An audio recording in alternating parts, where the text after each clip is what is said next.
আসসালামু আলাইকুম। শীতকালীন শাকসবজির মধ্যে মটরশুঁটি অন্যতম। মটরশুঁটিগুলো খোসা ছাড়িয়ে নিচ্ছি। এর আছে বহু গুণ। ভিটামিনযুক্ত খাবার, ভিটামিন এ সি যুক্ত খাবার, আঁশ ও ফাইবারযুক্ত খাবার। হয়ে গেছে। এবার কড়াইয়ে কয়েকটা শুকনো মরিচ টেনে নিচ্ছি।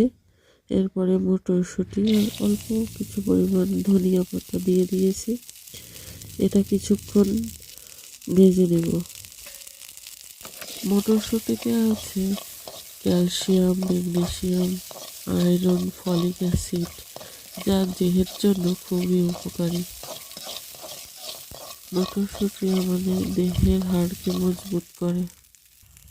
অল্প পরিমাণ তেল দিয়ে দিয়েছি, এবার একটু নাড়াচাড়া করছি। এটা ভালোভাবে ভেজে নিব। রোগ প্রতিরোধ ক্ষমতা বাড়ায়।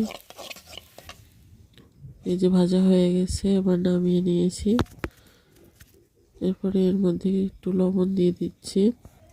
এবার পাটায় মরিচ নিয়ে নিয়েছি এবং মটরশুঁটিগুলো নিয়ে নিয়েছি। এবার এটাতে বাটতে হবে। এগুলো বেটে নিচ্ছি। এতে কাঁচা পেঁয়াজ দিয়ে দিয়েছি। কাঁচা পেঁয়াজটাও এর সাথেই বেটে নিব।